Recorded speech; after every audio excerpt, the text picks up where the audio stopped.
मोर कहा सुनि करहु उपाय, हो यही ईश्वर करहि सहाय। सती जो तजी दक्ष मक देहा, जन्मी जाय हिमाचल गया। हे श्रोतागणों, भगवान शंकर और पार्वती जी के विवाह की कथा जो है यहाँ पे तुलसीदास जी ने वर्णन किया है। और उसी संवाद को बीच में राक्षस का भी एक प्रसंग आता है, और उस राक्षस का वध भगवान शंकर के पुत्र के द्वारा ही निश्चित है, ऐसा ब्रह्मा जी बताते हैं। और क्या बोलते हैं कि मोर कहा सुनि करहु उपाय। हे देवताओं, तुम जाकर के भगवान शंकर का विवाह माता पार्वती से कराइए, और उनसे जो पुत्र होगा उसी पुत्र से ही वह तारक नाम का असुर मारा जाएगा। इस प्रकार से मेरी बात सुनकर के उपाय करो, ब्रह्मा जी बोलते हैं, और जो ईश्वर सहाय करेगा तो काम आपका हो जाएगा। सती ने जो दक्ष के यज्ञ में अपना देह त्याग किया था ना, और वह हिमालय के घर जाकर के जन्मी है, अर्थात प्रकट हुई है। इस प्रकार से ब्रह्मा जी उन देवताओं से कहते हैं, किते ही तप कीन शंभु पति लागी, शिव समाधि बैठे सब त्यागी। यद्यपि अहे असमंजस भारी, तदपि बात एक सुनहु हमारी।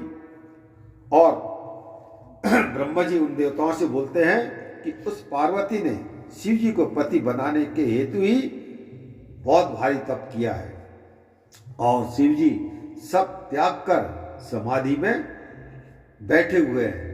यद्यपि बड़ी दुविधा की बात है, तो भी हमारी बात सुनो।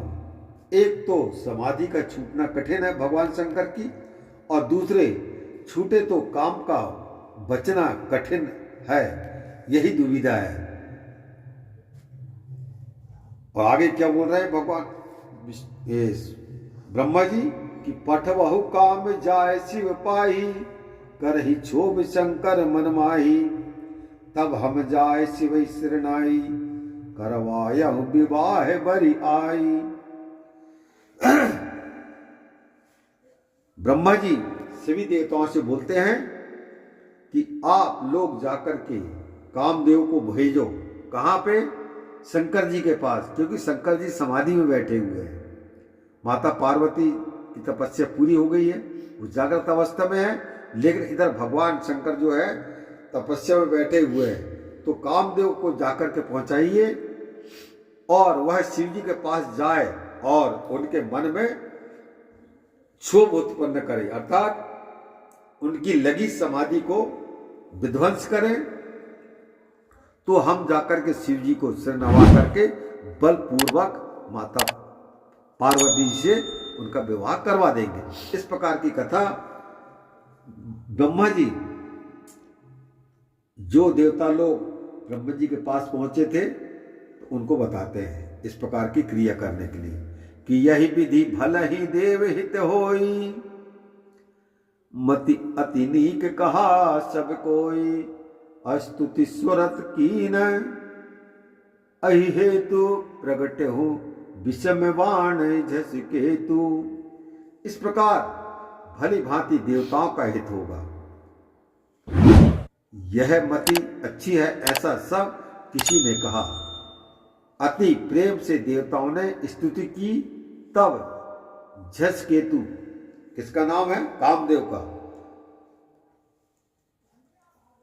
प्रद्युम्नो मीन के तनह इत्य मरह वन में प्रकट हुआ, जिसके बाण विषम अर्थात 5 है।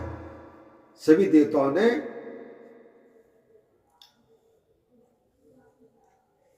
कामदेव की स्तुति करके भगवान शंकर के पास पहुंचाने की विनय करते हैं कि सुरन कही ने जन विपत्ति तब, सुनि मन कीन विचार।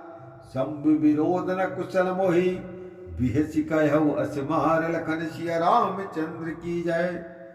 जब सभी देवताओं ने जाकर के अपनी विपत्ति कामदेव से कही तो कामदेव क्या कहता है, जब देवताओं ने अपनी विपत्ति कही तब कामदेव ने सुनकर के विचार किया और हंसते हुए कहा कि शिव जी से विरोध करने में हमारी कुशलता अर्थात निश्चय हमारा मरण ही होगा।